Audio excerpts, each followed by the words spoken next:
कांग्रेस की संकल्प रैली आज पर्वतसर पहुंची और इस दौरान बड़ी संख्या में कांग्रेसी कार्यकर्ता रैली में मौजूद रहे। रैली में अपने संबोधन के दौरान आला नेताओं ने जमकर भाजपा पर निशाना साधा। संगठन महासचिव अशोक गहलोत ने कहा कि कांग्रेस ने गांव ढाणी तक पहुंचकर विकास किया और यही कारण है कि आज जनता कांग्रेस के साथ है। वहीं राजस्थान में कांग्रेस के प्रभारी अविनाश पांडे ने अमित शाह पर जमकर निशाना साधा। उन्होंने अमित शाह को गुजरात का तड़ीपार बता दिया और कहा कि इस सरकार में दलित और मुस्लिम बिल्कुल भी सुरक्षित नहीं है। पूरे मुल्क में किसान दुखी है,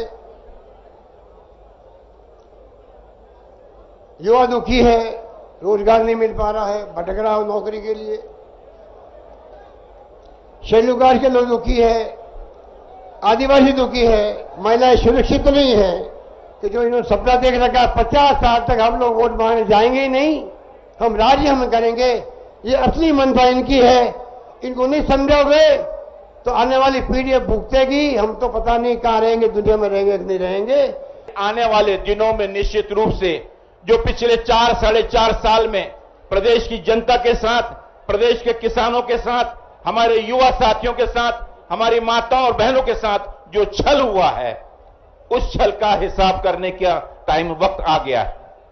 और आज जैसा कि आदरणीय भंवर जितेंद्र सिंह जी ने कहा कि वाकई में आज प्रदेश की जनता ये पूछना चाहती है माननीय वसुंधरा जी से कि जो गौरव की बात वो कर रही हैं, वाकई में क्या प्रदेश की जनता की ओर से वो इस गौरव की हकदार हैं? कांग्रेस के इन बयानों का भाजपा ने भी जवाब दिया है। भाजपा नेता भजन लाल ने कहा कि कांग्रेस के बड़बोले बयान ज्यादा दिन नहीं चलने वाले, उन्हें अपने गिरेबान में झांक कर देखना चाहिए। उन्होंने कहा कि कांग्रेस जल्द ही पूरी तरह देश में साफ हो जाएगी। कांग्रेस की तो ये रीति नीति रही है। कांग्रेस में किसी तरह का कोई अनुशासन नहीं है। कांग्रेस में कहीं इसी बात की नहीं है कि कोई क्या बोलता है, उनके में क्या नहीं बोलता है। आपने देखा होगा गुजरात के अंदर जिस तरह से उन्होंने बुलवाया था, माननीय मोदी जी के बारे में बुलवाया था। मैं कहना चाहता हूं इन बातों से कुछ फर्क पड़ने वाला नहीं है और कांग्रेस की इस देश से विदाई तय है। भाजपा और कांग्रेस चुनाव में परचम लहराने के लिए जनता के बीच में रैलियां कर रहे हैं, लेकिन धीरे धीरे रैलियों में दिए जाने वाले भाषण भी तीखे होते जा रहे हैं। हाल ही में अशोक गहलोत और मुख्यमंत्री वसुंधरा राजे के बीच भी तीखी टिप्पणियां सामने आई थी। इस चुनावी माहौल में केवल योजनाओं की खामियां ही राजनेता नहीं गिनाएंगे, बल्कि आने वाले समय में व्यक्तिगत रूप से भी आरोप प्रत्यारोप तेज होंगे और जातीय समीकरणों को भी तेजी से साधने की कोशिश की जाएगी। लेकिन जनता जनार्दन उसे ही वोट का प्रसाद प्रदान करेगी जो उनकी रोजमर्रा की जिंदगी में राहत प्रदान कर सके।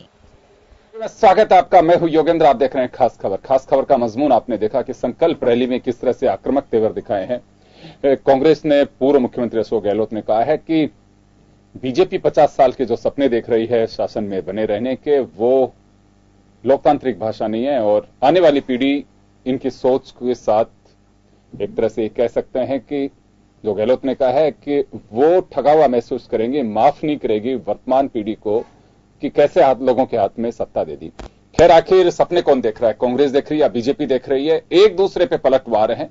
हम आपको बता दें कि अमित शाह एक दिन पहले ही जयपुर में 4 विशेष सम्मेलनों को संबोधित करके गए हैं और वो लगातार अब संभाग के दौरे कर रहे हैं। चुनाव राजस्थान में जैसे जैसे नजदीक आएगा वैसे वैसे ये आक्रामकता, तलखी, बयानबाजी, आरोप प्रत्यारोप एक दूसरे पे होंगे, लेकिन हमारे आरोप से ही सामने वाले के आरोप खारिज करते हैं। एक बड़ा सवाल यह है। हमारे साथ आरसी चौधरी जी कांग्रेस के नेता हैं, सुरेंद्र सिंह नरूका साहब भाजपा नेता हैं। और आरसी चौधरी जी, आपसे जानना चाहूंगा कि कांग्रेस के नेता एकजुटता की बात कर रहे हैं और यह दावा किया जा रहा है लगातार कि गुमराह करने की कोशिश सामने वाले करेंगे, लेकिन हम लोग सब एक हैं, कांग्रेस के लिए वोट मांगना है। आपका एमएलए का टिकट किसे मिलेगा किसे नहीं मिलेगा ये मायने नहीं रखता। सिंबल आपका एक जो हाथ का निशान है, सिर्फ उसका ख्याल रखना है, राहुल गांधी को मजबूत करना है। ये बात बार बार क्यों कहनी पड़ रही है कांग्रेस को कि हम सब लोग एकजुट हैं? योगेंद्र जी, निश्चित रूप से इस प्रदेश की जनता ने जब भारतीय जनता पार्टी को एक इतना बड़ा प्रचंड बहुमत दिया, 163 विधानसभा में सीटें दी, 200 में से, और 25 के 25 लोकसभा जिता के भेजी।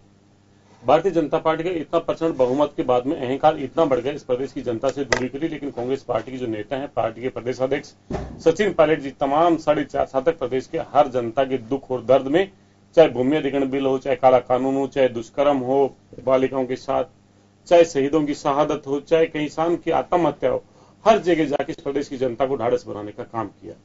भारतीय जनता पार्टी मुद्दों से दूर जाके इस प्रदेश को भावनात्मक तौर पे अलग इश्यूज पे जो डाइवर्ट करने का जो एक काम कर रही है, जिस प्रकार से एक फ्रेम डालने का काम करती है कि ये एकजुट नहीं है, इसलिए यहाँ पे सत्ता में दे भी देंगे तो यहाँ पे टुकड़े हो जाएंगे। आखिर भारतीय जनता पार्टी से हम चाहते हैं कि मुद्दों पे बात हो, प्रदेश की जनता को जो 611 वादे किए थे उन पे जवाब दे। आज पार्टी के प्रदेश अध्यक्ष सचिन पायलट जी दिल्ली मुख्यमंत्री जी से एक सवाल पूछते हैं, आज तक कभी माननीय मुख्यमंत्री जी ने एक भी सवाल का जवाब नहीं दिया, और उल्टा ये कहते हैं कि नौसिखिया और बच्चा है। निश्चित रूप से उम्र के अंदर हम उनके पुत्र तुल्य हो सकते हैं, वो हमारे सम्माननीय है, लेकिन लोकतंत्र के अंदर जिम्मेदारी महत्वपूर्ण होती है, उस जिम्मेदारी का निर्वहन करना उससे भी बड़ी बात होती है। और प्रदेश की जनता ने जब लोकतंत्र की रणबीरी बजी, जब चुनाव हुए, तब सचिन पायलट जी पे, नेता प्रतिपक्ष पे, पार्टी के तमाम नेताओं के साथ जो जनता के सुख दुख में भागीदार रहे, उसी का नतीजा था कि हम तमाम उपचुनाव जीतते रहे। आज जरूरी ये है, नहीं आरसी चौधरी साहब, ये क्यों कहा जा रहा है कि हम लोग एकजुट है, कि आप लोगों को सावधान रहना होगा कि कोई गुमराह भी कर सकते हैं, ऐसा क्यों लग रहा है कि गुमराह किया जाएगा, सावधान रहने की आवश्यकता क्यों? अगर कांग्रेस का वर्कर है, मजबूत है, अपना डेडिकेशन उसका पार्टी के प्रति है, तो इन सब चीजों के कोई मायने नहीं रखते हैं। कोई कितना भी गुमराह करेगा, आज आरसी चौधरी जी को मैं गुमराह करने की कोशिश करूं कि नरेंद्र मोदी आपके लिए ये कर सकते हैं, आरसी चौधरी मजबूत हैं, तो मैं कितने भी प्रलोभन दूं, आप कैसे टूट सकते हैं?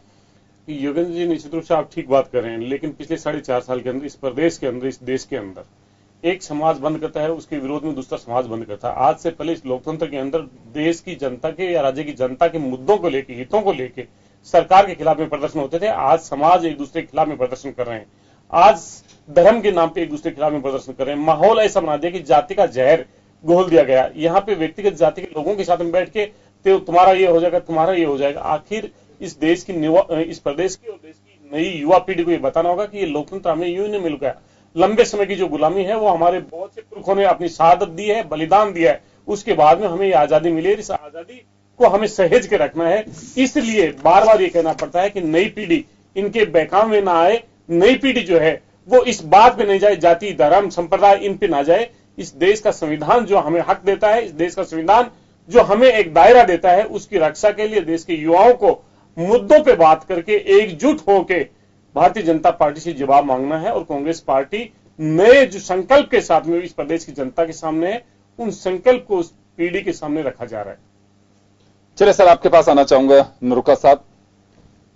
अंगद का पांव कहा जा रहा है, अशोक गहलोत इसे कह रहे हैं कि अंगद का पांव का जवाब जनता देगी, और 50 साल की जो अमित शाह बात कर रहे हैं उसका जवाब कांग्रेस ने दिया है कि ये सपने देखे जा रहे हैं, लोकतांत्रिक भाषा नहीं है।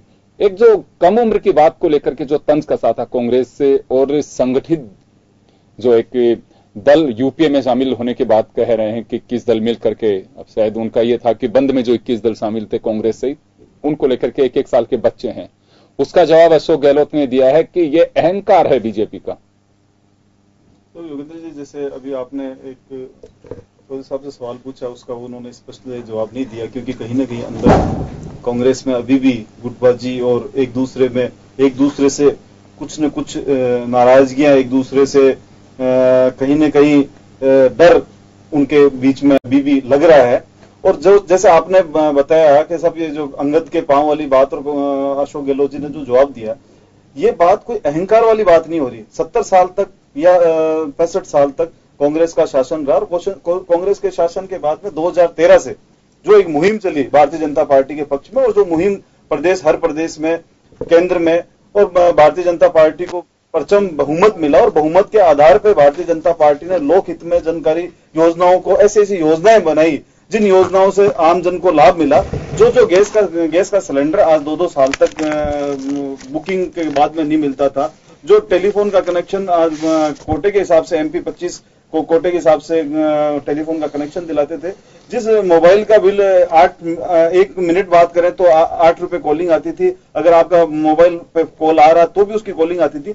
उन सभी चीजों को आम जनता तक पहुंचाया है, आम जनता तक ऐसी चीजें आराम से मुहिम कराई है। जो ऐसे ऐसे वादे जो हमने भारतीय जनता पार्टी ने आने से पूर्व किए, उन वादों को पूर्णतः से निभाया है। जनता के बीच में जिस दिन से माननीय मुख्यमंत्री जी ने शपथ ली, उसके बाद में लगातार रूप से वो जनता के बीच में रही, हर वर्ष के रूप में रही, और अपने कार्यकाल का जो 1 साल पूरा, उसमें कार्यकाल में जो योजनाएं बनाई, उस योजनाओं को लेकर गई। जिन योजनाओं का आम लोगों को लाभ पहुंचा है, उन आम लोगों से भी जाके मिली, और उसका जो वापस रुझान आया, उसकी बौखलाहट कांग्रेस के अंदर दिखी जा रही है। और जैसे आपने योगेंद्र जी सवाल पूछा, उस सवाल का इन्होंने तो जवाब नहीं दिया, लेकिन मैं इनके सवाल का जवाब दे रहा हूं कि इन्होंने ये जो आपने पूछा कि इनमें ये बार बार में क्यों कहा जा रहा है, वो बार बार में इसलिए कहा जा रहा है कि इनको जो भी जिम्मेदारी दी गई, का आपको आप बूथ की जिम्मेदारी दी गई, बूथ की जिम्मेदारी पे साफ नजर आया कि कैसे बूथ पे इन्होंने सिर फोड़े, आपस में नजर आए। आपके राष्ट्रीय अध्यक्ष जी आते हैं और राष्ट्रीय अध्यक्ष जी रामलीला मैदान के ऊपर आके कैसे दोनों को मिलाने की कोशिश करते हैं, फिर एक आंख का इशारा करके एक मैसेज अलग सा पहुंचाते हैं। तो इन सब चीजों से ये साफ जाहिर हो रहा है कि इनमें आपस में कितना विरोधाभास है। भारतीय जनता पार्टी इसका कहीं प्रचार प्रसार नहीं कर रही, भारतीय जनता पार्टी इसको कहीं नहीं कह रही, ये सब कुछ खुद ही कह रहे हैं और खुद ही उसको छुपाए जा रहे हैं। लेकिन इनकी छुपावट बाकायदा सामने प्रकट हो रही है, लोगों को पता चल रहा है। जब ये एक ही नहीं है तो ये क्या राजस्थान की जनता का भला करेंगे, क्या राजस्थान की जनता के सामने अपना बहुमत प्रकट कर रहे हैं। भारतीय जनता पार्टी के पास प्रचंड बहुमत था, भारतीय जनता पार्टी की सरकार ने बाकायदा आम लोगों का काम किया, आम लोगों के बीच में गई, और भारतीय जनता पार्टी दोबारा पूर्ण बहुमत से सरकार बनाएगी, सरकार के बीच में। चले, हमारे साथ श्याम सुंदर शर्मा साहब है। श्याम जी, दोनों ही तरफ एक बात नजर आती है, बीजेपी लगातार ये बात कह रही है कि हमारी बेनिफिशरीज जो हैं 4 करोड़ हैं, और कांग्रेस अपने चेहरे की बात कर रही है कि हम लोग एकजुट हैं, लगातार ये बात कह रही है। दोनों तरफ कहीं एक कोई ऐसा डर तो नहीं है कि अगर हमारी एकजुटता का मैसेज नहीं गया तो विपरीत असर पड़ सकता है? और जिन 4 करोड़ लाभार्थियों को हमने लाभ पहुंचाया है, कहीं ऐसा तो नहीं बीजेपी के लिए भी वो विश्वास डगमगा रहा हो कि पता नहीं वोट हमें मिलेगा कि नहीं मिलेगा? क्योंकि ये बात मैं यूं कह रहा हूं कि 1,39,38,786 मतों में 163 सीट मिलती हैं बीजेपी को, तो 4 करोड़ में अगर आधे वोट भी अगर लेते हैं तो मुझे नहीं लगता है कि प्रतिपक्ष बच भी पाएगा। देखिए योगेंद्र जी, जब अमित शाह जब इससे पहली बार दौरा करने आए थे तो उन्होंने कहा था कि 3 करोड़ मतदाता बता रहे थे, उसमें से हमको 1.5 करोड़ का दावा करना, 1.5 करोड़ ले लो। अभी कह रहे हैं कि 4 करोड़ 3 करोड़ कुछ तो वोट गिरे थे, वोट डले थे। नहीं, इनको 1.5 करोड़ से इनका काम चल सकता है। हाँ, तो 1,39,00,000 तो इनकी सत्ता बड़े आराम से आ जाएगी। लेकिन क्योंकि ये कह रहे 4 करोड़ लाभार्थी हैं, 4 करोड़ जब लाभार्थी हैं तो फिर आपको चिंता की बात क्यों हो रही है? फिर आपको लगता है कहीं एक डर है बीजेपी के अंदर भी, बार बार इस बात को दोहराया जा रहा है? देखिएगा, जब अशोक गहलोत शासन में थे उन्होंने इतनी योजनाएं डिक्लेयर कर दी थी और बहुत सारी चीजें कहा था कि जो भी कुछ ले लो, लेकिन सत्ता में वापस लेके हमको आ जाओ। लेकिन आए कितने? 21 आए। अब क्योंकि ये सत्ता में है, इन्होंने लाभार्थियों को ये कह दिया कि हमारे कारण से आपको लाभ मिला है। ये नहीं कह रहे, जैसे कि शिक्षा विभाग के 50,000 लाभार्थी बता दिया जो कि नौकरी पाने वाले थे। लाभार्थी तो नहीं है, क्योंकि योग्यता के आधार पर उन्होंने पाया। आप किसी को एहसान जताने के लिए कहो कि हमने आपके ऊपर एहसान जताया इसलिए आप हमको वोट दो, ये कभी भी पहले कभी ऐसी स्थिति बनी नहीं थी, ऐसा हुआ नहीं था।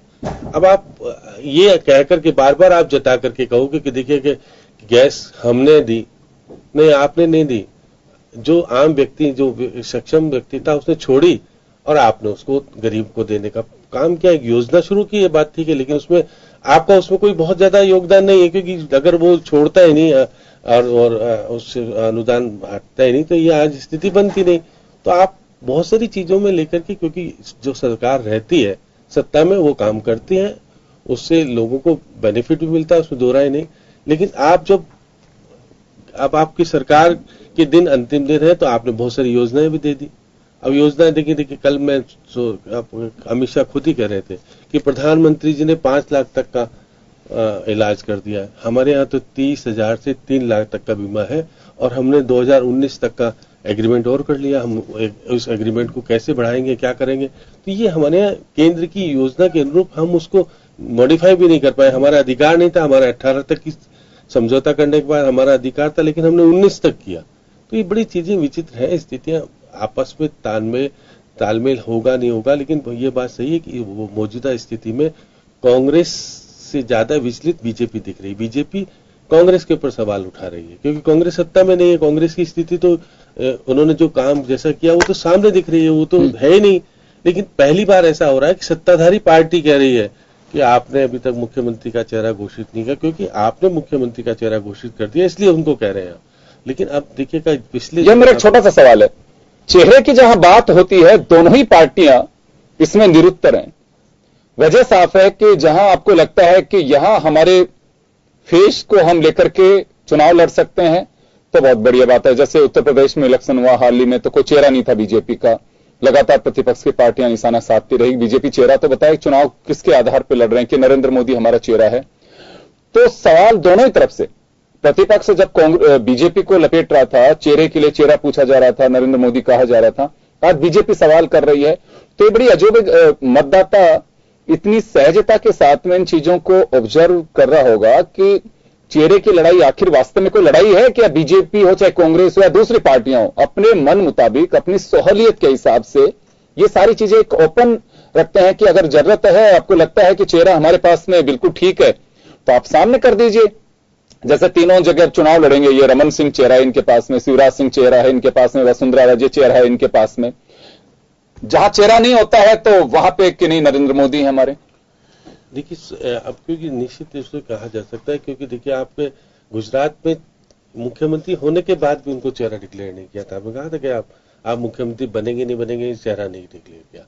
यहाँ क्योंकि वो मुख्यमंत्री उस स्थिति के नहीं थे जो कि हमारी मुख्यमंत्री, क्योंकि निश्चित रूप से वजूद रखती हैं, उन्होंने अपना चेहरा डिक्लेयर कराया केंद्र से कह करके। अब कांग्रेस में अशोक गहलोत जिस स्थिति में हो गए, वो ये तो डिमांड नहीं कर सकते राहुल गांधी से कि मुझे चेहरा डिक्लेयर करो, कि वो खुद तीसरे नंबर पे आते हैं। तो ऐसी स्थिति में सामूहिक रूप से, क्योंकि अब देखिएगा आज भी उनके निवास पर जिस प्रकार के आरोप प्रत्यारोप लग रहे थे, वो बता रहे थे वो भी बस में एक साथ इकट्ठे होकर के जाने लगे, रोज जा रहे हैं एक साथ। अब क्योंकि राहुल गांधी ने इनके ऊपर बाकायदा कहा ना इनको कि आप बोलने की जरूरत नहीं है, आपने पहले चेहरे को लेकर के विवाद कर लिया, सारी बातें की। अशोक गहलोत ने कहा मैं तो ठाकुर हूं और यहाँ से जाऊंगा नहीं। उनकी इच्छा तो जिस प्रकार की रहती रही है। और सीपी जोशी ने भी कहा कि मैं भी तेरा तैयार हूं, पायलट ने भी कहा। अभी आप देखिएगा कल जब करौली में जब इनकी संकल्प रैली हो रही थी तो फिर एक बार विश्वेंद्र ने चेहरे की मांग उठा दी, कहा कि चेहरा डिक्लेयर किया जाना चाहिए। अगर हम आपके उसमें पंजाब में चेहरा डिक्लेयर कर सकते तो राजस्थान में क्यों नहीं कर सकते? इसलिए चेहरा डिक्लेयर कोई भी करो, चाहे बोले सचिन पायलट को करो, सीपी जोशी को करो, भंवर जितेंद्र को करो या गहलोत को करो, किसी को एक को चेहरा डिक्लेयर करके लड़ो। लेकिन क्योंकि यहाँ पर निश्चित रूप से कहा जाता है कि कांग्रेस में एकजुटता तो नहीं दिखती, क्योंकि पहले से लड़ाई नहीं हो, पहले सत्ता में आ जाए उसके बाद तय हो जाएगा, फिर तो किसी को भी इसका बेनिफिट मिलेगा कांग्रेस को कुछ?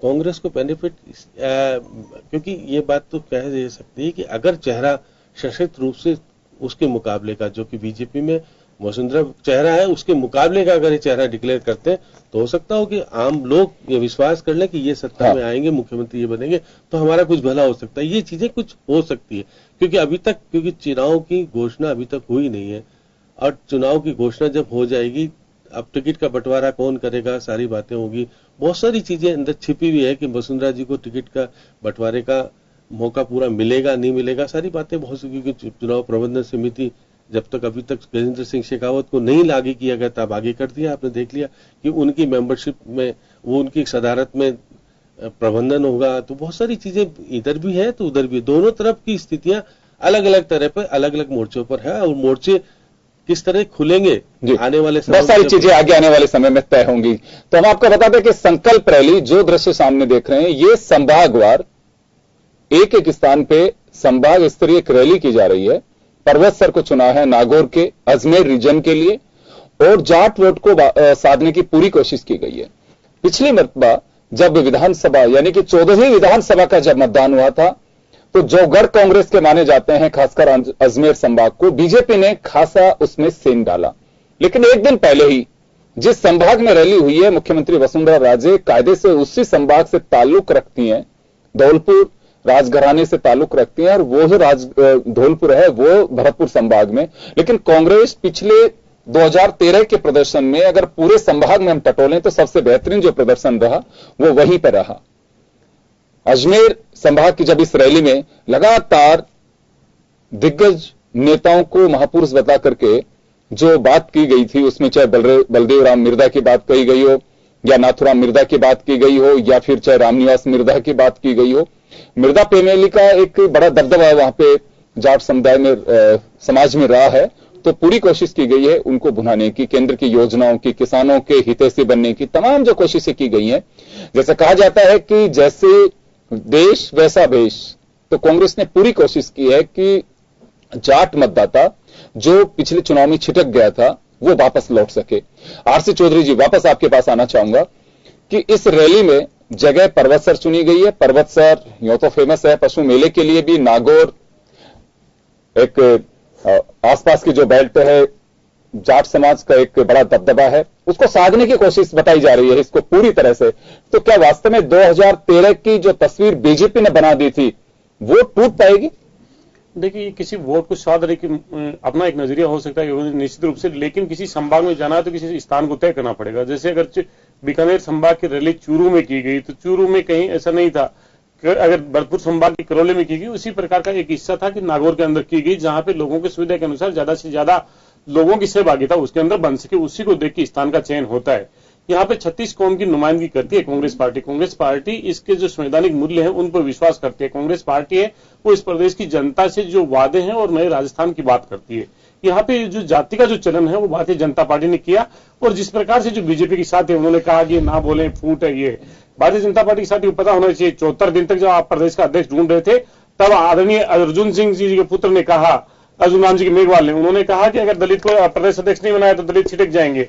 दूसरी तरफ गजेंद्र खींवसर सिंह मैडम के साथ में खड़े नजर आते हैं, उनके पुत्र कहते हैं कि राजपूत को नहीं बनाया तो जो विरोध किया उनको आने वाले समय के अंदर भुगतना पड़ेगा। पार्टी के जो प्रदेश अध्यक्ष हैं जो सिंबॉलिक है, परनामी जी, उन्होंने कहा कि मुख्यमंत्री जी यही रहेंगे। और कल जो पार्टी के राष्ट्रीय अध्यक्ष अमित शाह जी, उन्होंने अपने जनप्रतिनिधियों को संबोधित करते हुए उन्होंने कहा कि आप भूल जाइए कौन एमएलए होगा, कौन वहां पे मंत्री होगा, कौन मुख्यमंत्री होगा। इसका मतलब आपका पास में दबाव के द्वारा, दबाव अगर मुझे नहीं बनाया तो ये पार्टी टूट जाएगी। तमाम जो विधायक हैं चौधरी जी, आप बात ये बिल्कुल आप रेगुलर रखिए, ये आपका एक सप्लीमेंट्री रिप्लाई हो सकता है, लेकिन मेरा जो उत्तर था, मेरा जो क्वेश्चन आपसे था, मैं सिर्फ वो कि एक नागौर हो चाहे अजमेर संभाग के और जिले हो, अजमेर संभाग में कांग्रेस का काफी दबदबा रहा है, काफी बोल्डनेस रही है, लेकिन वो टूटती नजर आई 2013 में।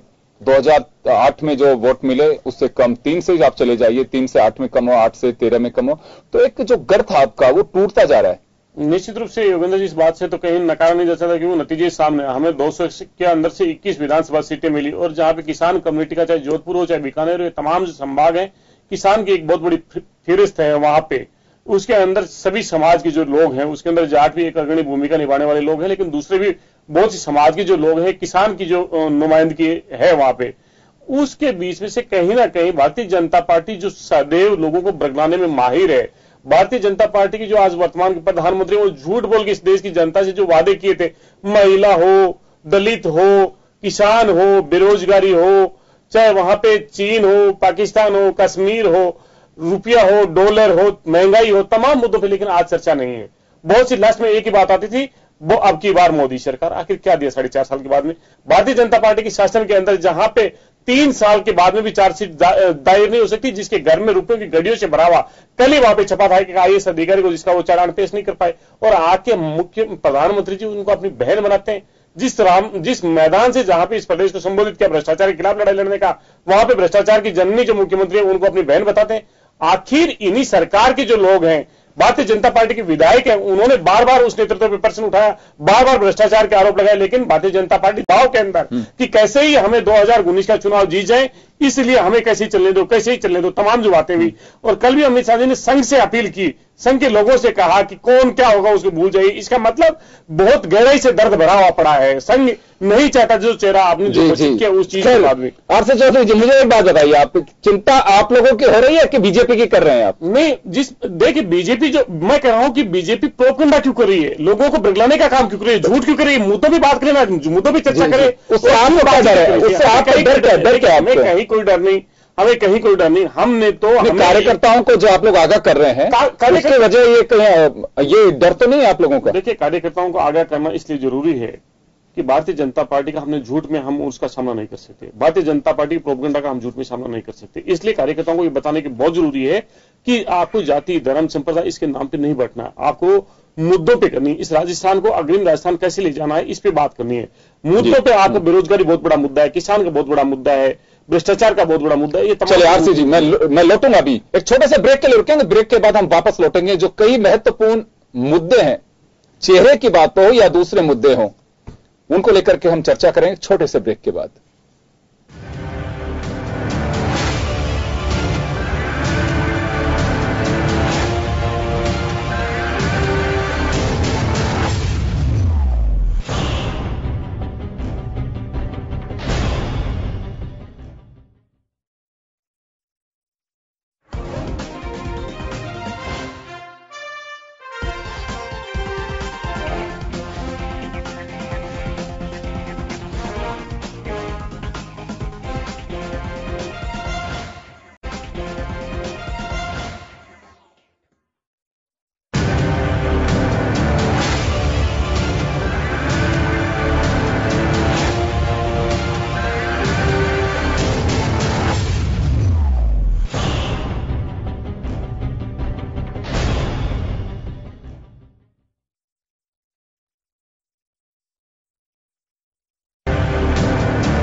ब्रेक के बाद एक बार फिर आपका स्वागत है। आप देख रहे हैं खास खबर। बात कर रहे हैं हम संकल्प रैली की और अमित शाह के दौरे का जवाब संकल्प रैली में कांग्रेस के नेताओं ने कैसे दिया। तो चलिए, जवाब एक तो यह है कि अंगद का पांव क्या कांग्रेस उखाड़ पाएगी, क्योंकि अमित शाह ने साफ कहा है कि अगर 2018 के चुनाव में आप लोगों ने अगर बीजेपी को सत्ता सौंप दी तो 19 का चुनाव देश का आम चुनाव नहीं, खास चुनाव है। और यही बात अशोक गहलोत कह रहे हैं, सचिन पायलट कह रहे हैं। यह चुनाव खास किस मायने में? चुनाव तो हर खास होता है, क्योंकि सत्ता की कुर्सी जो होती है वो सबसे खास होती है, तो चुनाव अपने आप खास बन जाता है। लेकिन अभी सवाल यह है कि क्या पांव उखड़ पाएगा? आरसी चौधरी जी के पास ही था। आरसी जी, मैं एक बार फिर आपको 1 मिनट का वक्त दूंगा। बीजेपी को अगर सत्ता मिलती है तो 50 साल के लिए तय है देश का शासन, राजस्थान का शासन, ये अंगद का पांव उखड़ नहीं पाएगा। देखिए, भारतीय जनता पार्टी के जो राष्ट्रीय अध्यक्ष हैं उनकी बौखलाहट बता रही थी 18 का चुनाव कैसे भी करो या मरो का है। उनके लिए करो या मरो का नारा जब गांधी जी ने दिया था अंग्रेजों को, जब यहाँ पे आक्रांताओं को, जब इस देश को आजाद के लिए, तब भारतीय जनता पार्टी की जो जनसंघ के जो कार्यकर्ता थे वो उसमें नहीं थे। लेकिन आज ये कह रहे हैं कि ये करो या मरो, करो या मरो। आखिर सत्ता के लिए आप इस लोकतंत्र के अंदर, ये लोकतंत्र की रणबेरी है, ये लोकतंत्र का पर्व है। हर 5 साल में चुनाव होता है, हर 5 साल बाद में आपके किए हुए कामों को लेकर देश की जनता के सामने जाना पड़ता है, राज्य की जनता के सामने जाना पड़ता है।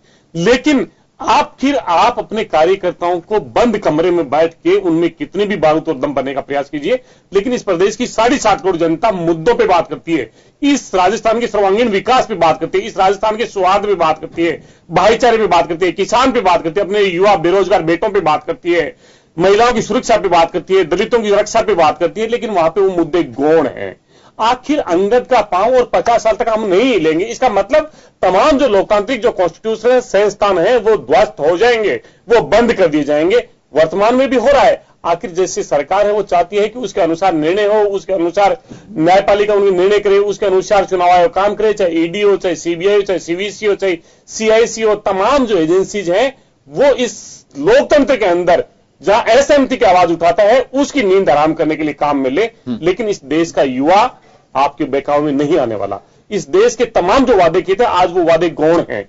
आखिर आप अपने कार्यकर्ताओं में दम भर सकते हैं, कार्यकर्ताओं को मोटरसाइकिल दे सकते हैं, गाड़ी दीजिए, हेलीकॉप्टर दीजिए, क्योंकि आपने इस देश को लूटा है। लेकिन कार्यकर्ता देश की जनता के सामने जब आप आरोप लगा रहे हैं, ये संसाधन जो बीजेपी है, ये आपको क्यों लग रहा है कि लूट का पैसा है? बीजेपी लूट का, बीजेपी का अपना एक विजन है, बीजेपी अपना एक स्ट्रेटेजी है। निश्चित रूप से लूट का पैसा इसलिए है कि जिस पार्टी के जो राष्ट्रीय अध्यक्ष हैं उनके बेटे अमित शाह जी ने 50,000 को 16,000 गुना करके 6 महीने के अंदर ये कर दिया।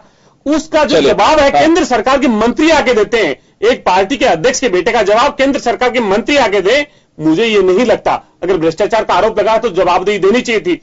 आज राफेल का मुद्दा भारतीय जनता पार्टी के अटल जी की सरकार के अंदर मंत्री रहे हुए, चाहे अरुण शौरी जी हो, चाहे यशवंत सिन्हा जी हो, अगर वो उठाते हैं, अगर उस पर पर्सन लगाते हैं और उस पार्टी के वो लोग हैं जो आप जनसंघ को उन्होंने खड़े करके इस ऊंचाई पे लेके गए थे, अटल जी के वो स्तंभ बन के रहे थे। अटल जी का नाम आपको अच्छा लगता है लेकिन उसकी विचारधारा आपको अच्छी नहीं लगती, क्यों नहीं जवाब देते? आपके लोग पूछ रहे हैं राफेल के अंदर क्या हुआ, कैसे होगा? नरूका साहब जवाब देंगे, अभी नरूका साहब जवाब देंगे।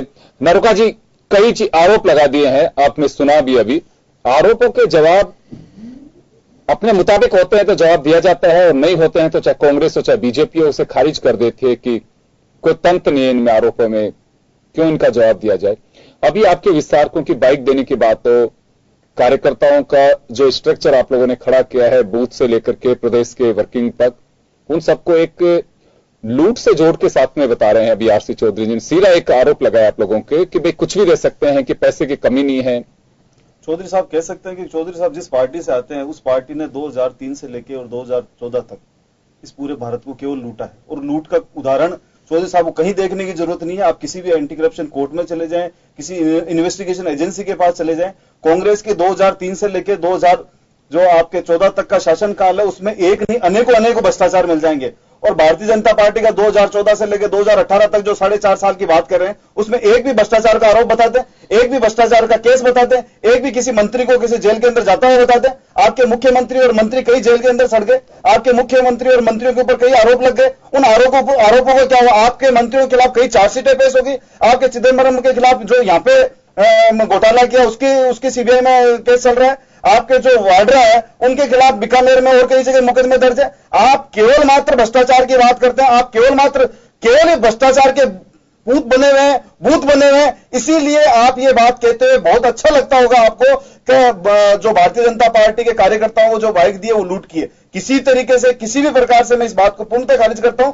भारतीय जनता पार्टी के कार्यकर्ताओं को कार्य करने के लिए भारतीय जनता पार्टी ने खुद के हिसाब से, खुद के कार्यकर्ताओं के जो पैसों के हिसाब से ये चीजें मुहैया करवाई है। और जब तक आप ये बता रहे हैं कि साहब ये किन किन मुद्दों को लेके आ रहे हैं, आप जिन जिन मुद्दों की बातें कह रहे हैं केवल मात्र आपके वो मुद्दे कहां से ले गए थे? आप किस जो पूर्व मुख्यमंत्री है उनके साथ रह के आप ये जो घोषणाएं कर रहे हैं, उन मुख्यमंत्री ने केवल मात्र 6 महीने में सब घोषणाएं की और पूरे राजस्थान की पब्लिक को बेवकूफ बनाया, जिसका नतीजा निकला कि आप 21 पे रह गए।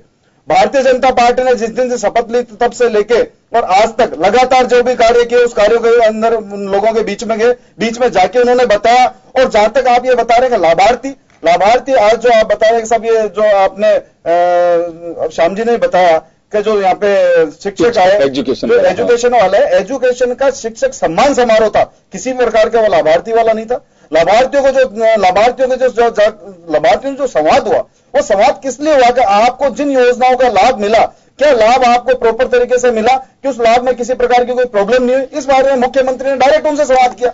अब आप कहते हैं कि साहब ये जो गैस का कनेक्शन है, आप ऐसी कई योजनाएं हैं जो केवल मात्र वोटों के लिए नहीं की जाती। श्याम जी ने भी कहा कि बाकायदा लोगों ने गैस के कनेक्शन के जो आपको सब्सिडी मिलती है वो सब्सिडी छोड़ी। सब्सिडी किस बात पर छोड़ी? माननीय प्रधानमंत्री जी ने एक ऐलान किया, माननीय प्रधानमंत्री जी आगे आए, माननीय प्रधानमंत्री झाड़ू लेके आगे आए, स्वच्छ योजना के अंदर लोग बाग जुड़े या गैस की सब्सिडी करने के लिए लोग बाग जुड़े। इससे पहले भी तो कई प्रधानमंत्री रहे हैं, उन्होंने तो इस चीज का ऐलान नहीं किया। उन्हें जो प्रधानमंत्री रहे हैं उनके वक्त तो कम से कम 2-2 साल की लाइन लगी रहती थी। आम गरीब आदमी को गैस के कनेक्शन छोड़ के गैस की कल्पना करना भी उनके नहीं सोच सकते थे कि गैस का सिलेंडर भी कभी हमारे गांव में आएगा। आज हर डाणी में, हर गरीब के पास में अगर गैस के कनेक्शन को, गैस को पहुंचाने का काम किया है तो माननीय प्रधानमंत्री जी ने किया है। आज जो एक महिला जो शाम को अंधेरा होने का इंतजार करती थी, उसके बाद में शौच के लिए जाती थी, उस बात को अगर किसी ने ध्यान दिया तो माननीय प्रधानमंत्री जी ने किया, हर घर घर के अंदर शौचालय की जो मुहिम छड़ी, वो कोई वोट की राजनीति नहीं है। भारतीय जनता पार्टी लोगों की राजनीति। नरोका साहब, बावजूद इसके बार बार ये बात अमित शाह साहब के माध्यम से कही जा रही हो, चाहे वसुंधरा जी के माध्यम से कही जा रही हो, या पार्टी के दूसरे नेता आ रहे हो, प्रधानमंत्री नरेंद्र मोदी खुद भी अगर आते हैं तो भी ये बात कहते हैं, ये बार बार आगाह करना, योजनाओं की याद दिलाना उस बेनिफिशरीज को कि ये योजना आपके लिए हुई थी, उसे पक्के करने की जो कोशिश की जाती है, ये कहीं ना कहीं ऐसा लगता है कि विश्वास डगमगाया हुआ है कि 4 करोड़ लोगों को हमने बेनिफिट तो दिया जो आप लोग दावा कर रहे हैं, फिर उस पर यकीन क्यों नहीं रखा जाना चाहिए अगर पब्लिक में, क्योंकि आप लोग अशोक गहलोत को खारिज कर रहे हैं कि अशोक गहलोत ने महज घोषणा करके भूल गए। ये कहीं ऐसा तो नहीं है कि धरातल पे आप लोगों की भी स्थिति कुछ ऐसी हो कि उसके बाद में किसने मॉनिटरिंग की है कि वास्तव में जो चीज हम दे रहे हैं उसकी नीचे धरातल पे स्थिति क्या है? बूथ मैनेजमेंट हो सकता है, लेकिन जो बेनिफिशरीज हैं, किसी को शौचालय का पैसा दिया है, शौचालय उसके खाते में बना कि नहीं बना, किसी को रसोई गैस के लिए सिलेंडर दिया, आपने दोबारा भरा कि नहीं भरा, भामाशाह कार्ड मिला उसको, लेकिन उसका इलाज प्राइवेट हॉस्पिटल कर रहा है कि नहीं कर रहा है, जिसको खाने की व्यवस्था के लिए आप जो बीपीएल या अंत्योदय योजना से जो लोग जुड़े हुए हैं, ये मॉनिटरिंग का कोई आंकड़ा है किसी के पास में कि हाँ पोजीशन क्या है? योगेंद्र जी, जब माननीय मुख्यमंत्री जी आई, उन्होंने भामाशाह कार्ड जो चलाया, और भामाशाह कार्ड में जितने भी लाभार्थियों को जो भी लाभ मिले वो उसके डायरेक्ट उसके बैंक में जाए, बीच का मीडिएटर खत्म हो जाए। राजीव गांधी जी की ही ये घोषणा थी कि 1 रुपया निकलता है 15 पैसे पहुंचते हैं। उस चीज को मिटाने के लिए देखिए हकीकत उन्होंने स्वीकार की थी, उस चीज को मिटाने के लिए ऐसा कुछ नहीं हो, ऐसा भ्रष्टाचार नहीं हो, अच्छी बात है, डायरेक्ट पैसा उसके खाते में जाए। ये योजना किसने चलाई? भारतीय जनता पार्टी ने चलाई। आज लाभार्थियों की बात करते हैं कि लाभार्थियों के कारण आप जो जैसे बता रहे कि अमित शाह जी के मन में ऐसी कहीं बात हो कि साहब ये हमने जो लाभ पहुंचाया वो लोगों को मिला या नहीं मिला। बाकायदा हमारे बीच हम ये कह रहे हैं कि जो हमने लाभ पहुंचाया वो उस लाभार्थी को मिला। वो लाभार्थी खुद आके प्रधानमंत्री जी के सामने, मुख्यमंत्री जी के सामने ये बात कह रहा है कि साहब मुझे मिला, या कोई प्रॉब्लम हो रही है कि साहब मुझे मेरे लाभ मिलने के अंदर ये प्रॉब्लम हुई, उसी बात का तो ये जनसंवाद है। उन लाभार्थियों का उसी बात का जनसंवाद। साहब देखिए, जनसंवाद कैसा हुआ, जनसंवाद किस तरह का था, आप भी जानते हैं, पब्लिक भी जानती है, क्योंकि जो तैयारी 65 ब्लॉक्स में आपकी प्रधानमंत्री जी की वक्त की गई थी जब 7 जुलाई को आए थे, लेकिन कहा भी गया था, आपकी पार्टी के नेताओं को भी पता नहीं था कि पिक्चर बनेगी क्या उस दिन। 6 तारीख को बाकायदा मीडिया को दूर कर दिया गया था। एक तरह से ब्लॉक्स का रिहर्सल था कि फलाना मंत्री आपके ब्लॉक से पूछा जा सकता है कि ये हुआ। आपके ऑफ द रिकॉर्ड आपके लोग कहते हैं कि ये सब कुछ हमने नहीं सोचा था कि पहले से सेट और 6 लोग आएंगे, वो हल लेकर के आएंगे, प्रधानमंत्री जी को देंगे, एक बेनिफिट मिला, सब मिला। रैंडमली उठवाते किसी को कि ये सोनाराम में बीच में बैठा हुआ है, आप क्या नाम है आपका, सोनाराम में खड़े हुए, क्या बेनिफिट मिल रहा है आपको? तो मुझे लगता है कि वो सीधा एक डायलॉग होता, लेकिन कायदे से तो यही था। संवाद का तो मतलब यही होता है कि आप रैंडमली किसी को उठा सकते हैं, या पब्लिक में से कोई हाथ उठाता है उसको आप उठा के लेके आए। ये तो पहले का जो रिहर्सल है, और फिर ये तो एडवर्टाइजमेंट सारे चैनल्स पे देख ही रहे हैं कि सामने ये व्यक्ति ये बोल रहा है, वही व्यक्ति अगर आकर के सामने बोल रहा है, तो इसमें आप इसको जनसंवाद कहेंगे?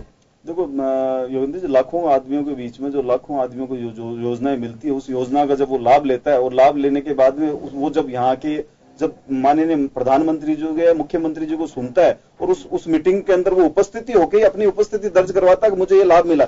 अगर उसको लाभ में कहीं कोई प्रॉब्लम आती है तो प्रॉब्लम अपने नेता को, जो उसके क्षेत्र को कहेगा, वो किसको कहेगा? ये तो बात अपने वहीं भी कह सकता है सर, ये बात तो वहां भी कह सकता है। अगर किसी क्षेत्रीय विधायक को कहना है, कि प्रभारी मंत्री को कहना है, कि सेक्रेटरी को कहना है, तहसीलदार को कहना है, ये तो अपने लोकल स्तर पे भी कह सकता है, अपने ब्लॉक में भी कह सकता है ये बातें।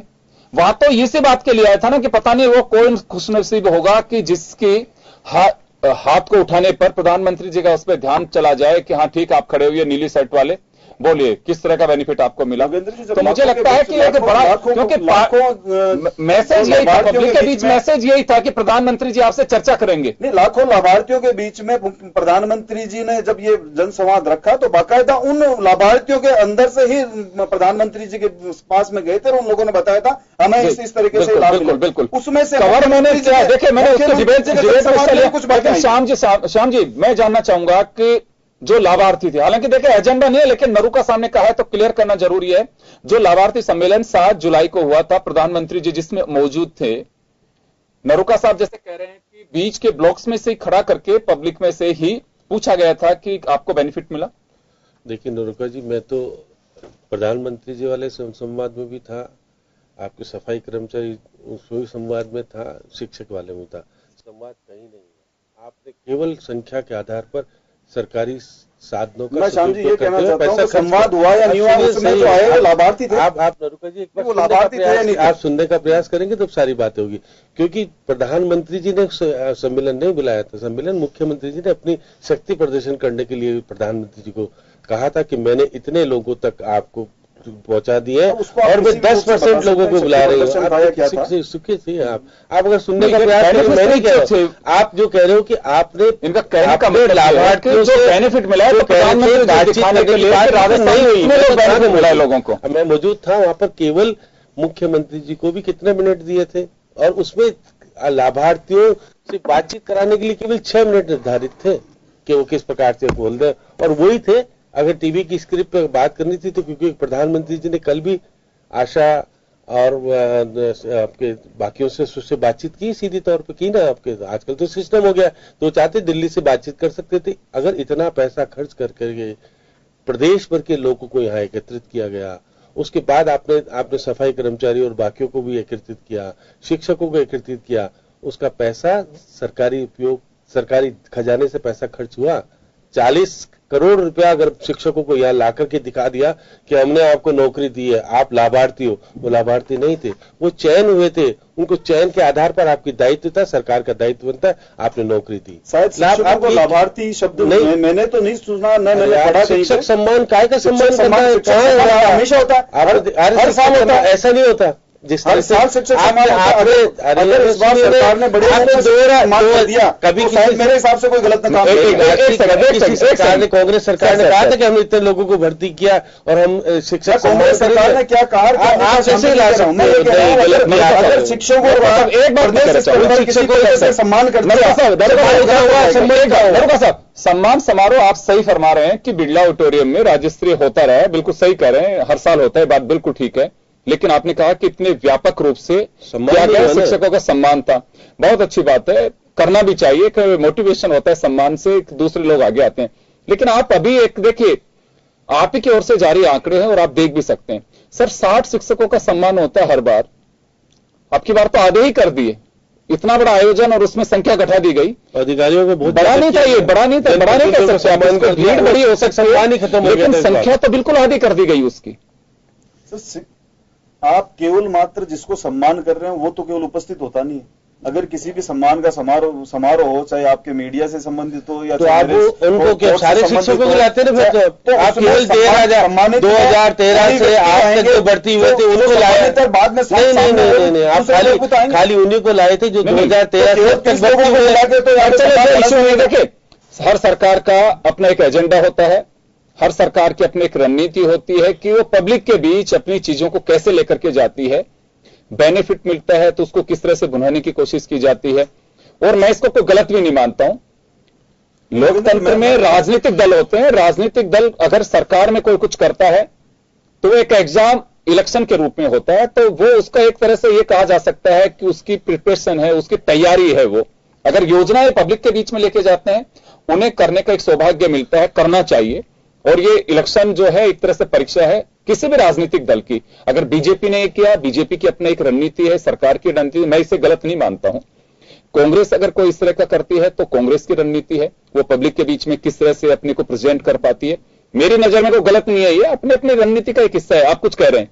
मैं ये कह रहा हूं कि जितनी भी आज ये बात चली अपने संवाद की और लाभार्थियों की, आज भारतीय जनता पार्टी ने कम से कम लाभ तो पहुंचाया लोगों को काम तो किया। उसी आधार पे वही आइडेंटिफाई लोग तो आए थे, केवल मात्र घोषणाएं तो नहीं कर दी जैसे पहले माननीय अशोक गहलोत जी ने की थी। केवल घोषणाएं करके रह गए, केवल घोषणाओं के अंदर लोग नहीं आते। अगर लोगों को लाभ मिला, वही लाभ जिसको मिला उसको लाभ प्राप्त हुआ, वही आदमी आता है, वही आदमी आके बताता है हाँ सर मुझे ये लाभ मिला।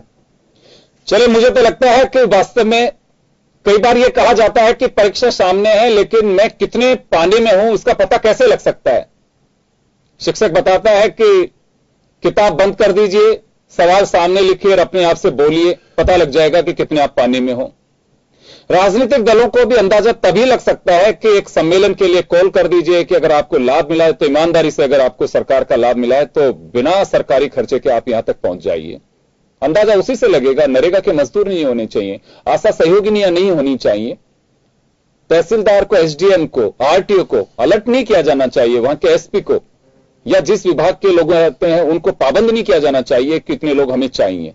ये सौदे नहीं होने चाहिए। मुझे लगता है कोई राजनीतिक दल हो, अगर हकीकत पानी के स्तर का पता लगाना है आपको तो तभी पता लग सकता है, ताकि लोग कह सके कि हां बिल्कुल। और ये नई बात नहीं है, ऐसा हुआ है। इसी मुल्क के एक प्रधानमंत्री ने जब युद्ध चल रहा था ये कहा कि एक दिन का उपवास किया जा सकता है।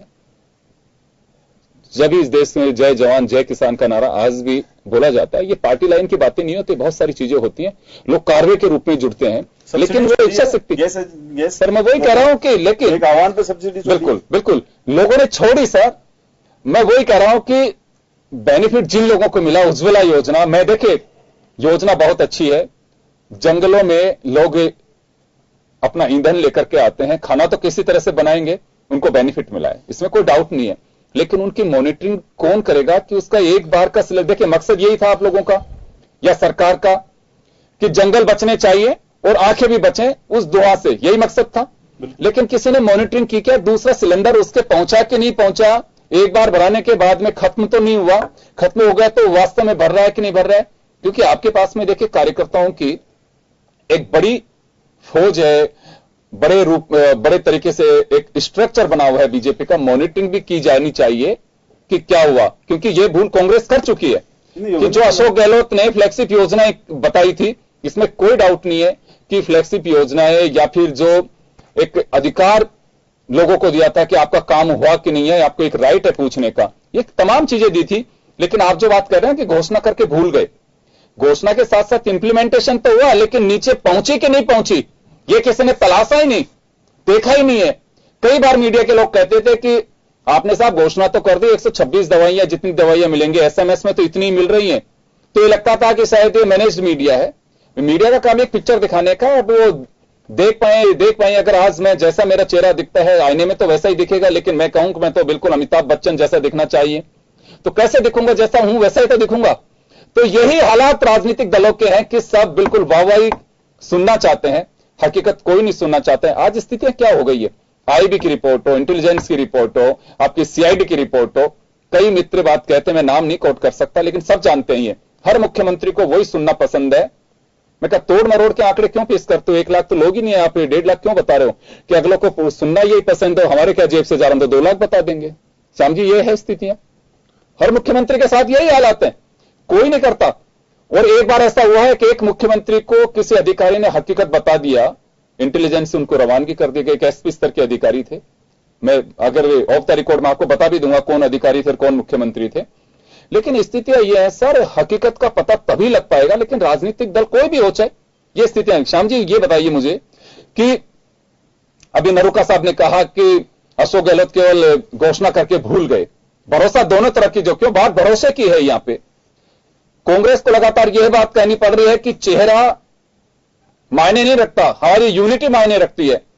ये जिस तरह से ब्रेकफास्ट पॉलिटिक्स से शुरू हुई है, अशोक गहलोत के घर पे नाश्ता या खासा कोटी में सारे लोग एक साथ बैठ करके नाश्ता करना, उसकी फोटो जारी करना, अशोक गहलोत भीड़ में फंसे, सचिन पायलट फंसे तो बाइक पे लेकर के जाना, ये तमाम कुछ चीजें जो ऐसी हैं कि क्या एक मैसेज वर्कर में एक मजबूती का दे पाएंगी, या फिर बेनिफिट्स की चर्चा बीजेपी लगातार जो कर रही है तो कार्यकर्ता इसे बुना पाएंगे? क्योंकि वक्त बहुत कम है दोनों के पास ही। देखिए योगेंद्र जी, विधानसभा का सत्र मानसून आपने भी देखा, मैंने भी देखा।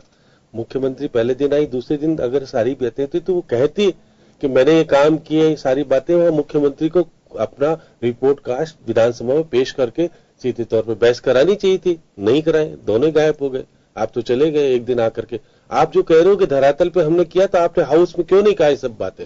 आप कहते हैं जोर जोइस करके, लेकिन प्रतिपक्ष ने खो दिया, प्रतिपक्ष ने भी ये सारा अधिकार खोया। प्रतिपक्ष के पास तो अधिकार जब होता कि इनके पास तो, इनको तो हाउस चला ही कहाँ, हाउस से चला ही नहीं। हाउस प्रतिपक्ष ने मचाया, लेकिन प्रतिपक्ष के लोग चाहते तो शून्यकाल और प्रश्नकाल को करा सकते थे। आप तो क्यों, इनकी आपस में मिली जुली मामला रहा, दोनों तरफ से ऐसा रहा। आप देखिए कि आप जो बार बार कह रहे हैं कि दोनों ही पार्टी ने आप देखिए कि आज लोक आयुक्त का जब बिल आप सुन रहे थे, मैं भी सुन रहा था जब बोल रहा था, उन्होंने कहा कि साहब पुराने मुख्यमंत्री जी ने बिना एक्ट के माथुर आयोग बना दिया था, वसुंधरा राजे जी की उसके खिलाफ उनके, और वो जांच चल रही है साहब, वो हो रहा है, सारी बातें हुई। आप बिना एक्ट के जांच कराना चाहते हो, फिर कहते हो कि साहब ये भ्रष्टाचार था, ये था। अब इन्होंने भी कई चीजें करी जो इन्होंने एक्ट, जो भी आपस में कोई भी मुख्यमंत्री दूसरे मुख्यमंत्री के खिलाफ कोई मुकदमा दर्ज नहीं, कुछ नहीं होता। जैसे दूसरे हमारे लोक आयोग को अधिकार दे ही नहीं रखा, केवल जांच करके अपनी रिपोर्ट सौंपने का अधिकार है, उसको दंडित करने का अधिकार नहीं। तो ये सारी बातें सब होनी चाहिए।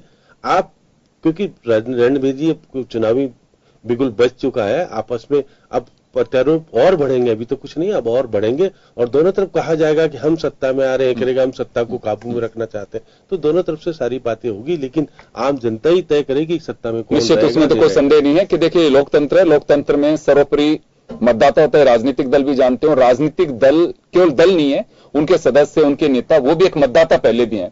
वो एक पार्टी के नेता बाद में बने, समाज के अंग पहले बने हैं, वही समाज का हिस्सा है, वो भी तो एक मतदाता है। चलिए दोनों से एक छोटा छोटा सा मेरा सवाल है। आरसी चौधरी साहब आपके पास आना चाहूंगा।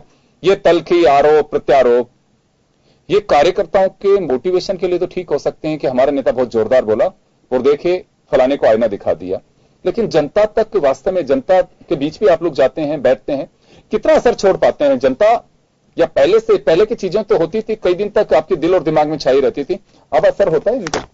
योगेंद्र जी, निश्चित रूप से जो राजनीति का जो एक नया दौर गुजरा, इस शुरू है जो सब चीजें हुई, ये तमाम जो चीजें हैं, ये एक लोगों के अंदर तमाम जो बहस के विषय हैं, दोनों ही पार्टियां हम एक तरीके से कर देते हैं। कहीं ना कहीं अगर तुलनात्मक बात होती है तो राजनीति से लोगों की इच्छा तो दूर हो सकती है, लेकिन कांग्रेस के अंदर कांग्रेस ने इतना कम बहुमत, इतनी कम सीटें होने के बाद में भी इस जनता को नहीं छोड़ा, इसकी जवाबदेही निभाई। इसलिए इस प्रदेश की जनता किसी सरकारी खर्चे पे नहीं, इस प्रदेश की जनता की गाड़ी कमाई पे नहीं, अपने आप चल के जितना बड़ा जो जनसैलाब उमड़ रहा है वो कहीं ना कहीं एक विश्वास की नजर से देख रहा है। भारतीय जनता पार्टी ने कहा था कि मुख्यमंत्री जी हैं वो दवा के नाम पे जहर बेच रही है, मुख्यमंत्री जी वर्तमान है, उन्होंने कहा था पशुओं को हमने दवा बेची, वो वोट के लिए तो नहीं बेची थी, वो एक जवाबदेही थी कि आखिर किसान कैसे हो सकता है, किस प्रकार उसका पशु बच सकता है, तमाम जो बातें की, लेकिन किसान को पक्ष में करने के लिए। देखिए मैं कह रहा हूं कि राजनीति किसान का हक के लिए जरूरी है, अगर आप उसके आपका जवाबदेही भी बनती है, अगर उसके लिए काम किया जाता है, राजनीति कहो हो सकती है। मैंने वही कहा,